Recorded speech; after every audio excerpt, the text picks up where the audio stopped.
Hey guys, Carlo here. Welcome to today's episode. The question we will be answering today is what is one of the best smartphones that you can buy for gaming for under 10,000 pesos? If that's something that you're thinking about, if that's something you're considering of buying, this is the video for you.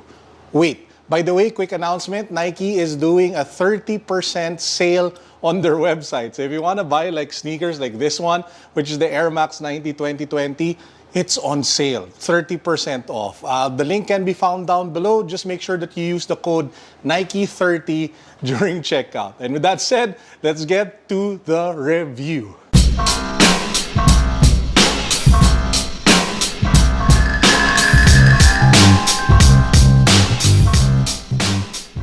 By the way, if you haven't subscribed to the channel yet, make sure that you do so. Why? Because we do constant giveaways. In fact, we are announcing the winner for our latest giveaway, which is for this, the Realme C3, at the very end of this video. So if you joined, make sure that you watch the entire video, watch until the end, and see if you actually won.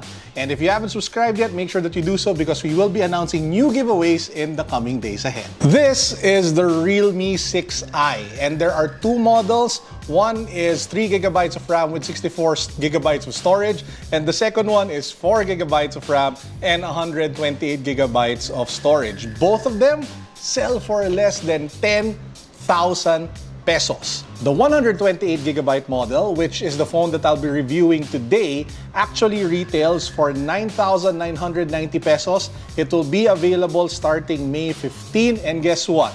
On May 15 and on May 20, it will be 500 pesos off. So you can actually get this for 9,490. The more affordable version, which is the 64GB internal storage with 3GB of RAM, sells for 7,990. And if you buy it on May 15 or on May 20, 500 pesos off, you can get it for just 7,490 pesos. So what's so special about this device? Well, three things. First, I love the design, and we'll talk about that because the person who designed this is actually somebody very important, someone very legit.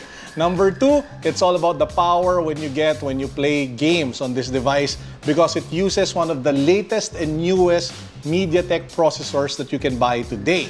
And number three, the camera, not so bad, especially if you use the main shooter at the back. Let's talk about design. This phone was made by Naoto Fukasawa, the same guy who is the product designer and artist of Muji, and he actually used to work for IDEO in San Francisco, one of the absolute best design firms in the world. So he actually worked on this device. That's why probably it looks like bamboo or green tea or whatever. And he also worked on the Realme X series. Just like his work with Muji, his design is known for being simple yet striking, inspired by nature. That's what you get with this phone as well. Now, one of the biggest reasons why you would want to buy this phone is all about gaming. If you are a fan of Mobile Legends, if you're a fan of NBA, whatever game it is that you play on your mobile device, if you cannot afford like a high-tier gaming phone that sells for like 20, 30, 40,000 pesos, this is one of the absolute best that you guys can buy for under 10,000.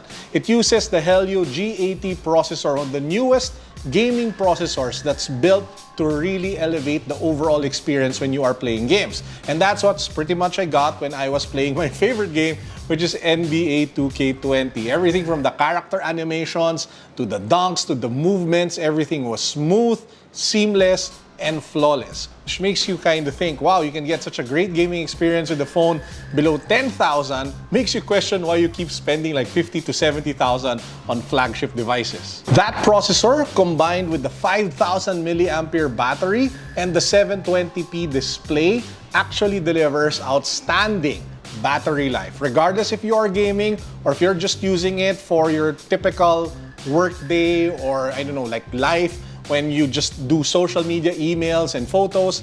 This one, in terms of screen on time, I think I hit over like 15, 16 hours with this one, which is insane.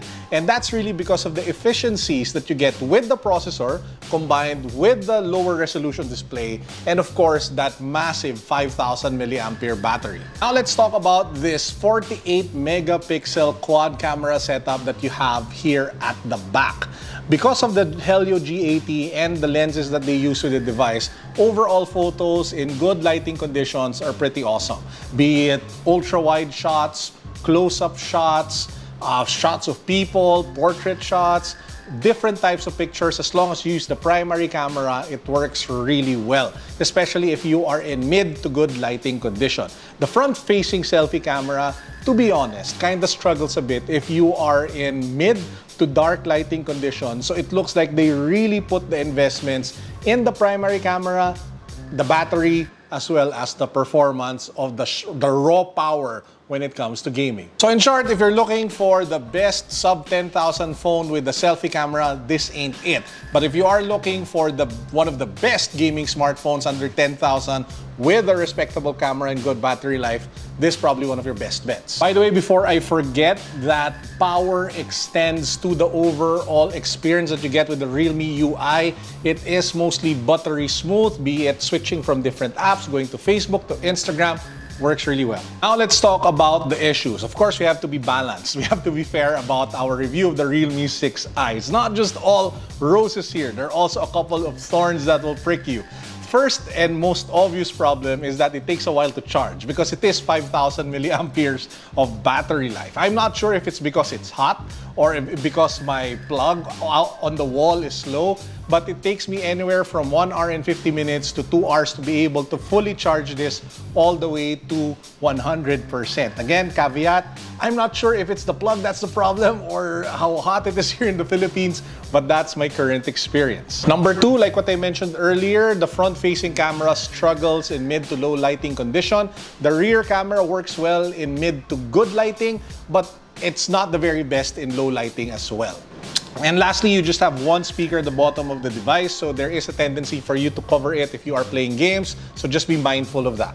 But come on, taking everything into consideration, for a 10,000 peso price point for this smartphone, everything that you consider, it's actually okay already. I mean, you get a good gaming device, you get a massive screen, you have good battery life, and the overall experience is smooth. So there's nothing really, it's like you're nitpicking at the things that can be wrong because there's something bound to be wrong because it's just less than 10,000. So those are like small compromises if you compare it to the benefits that the phone actually delivers. So if you want to pick one up, it's actually already listed on Lazada, but you can't add it to cart yet, but you can add it to your wish list. So the sale happens on May 15.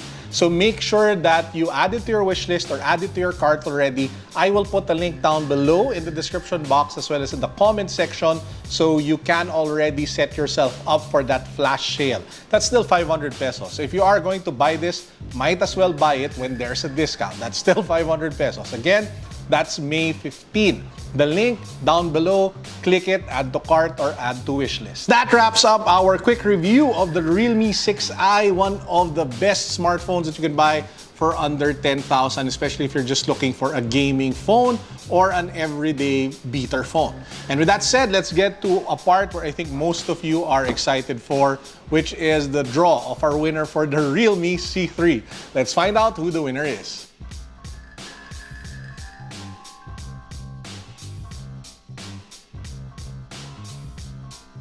Congratulations to the winner. I will be getting in touch with you via Instagram.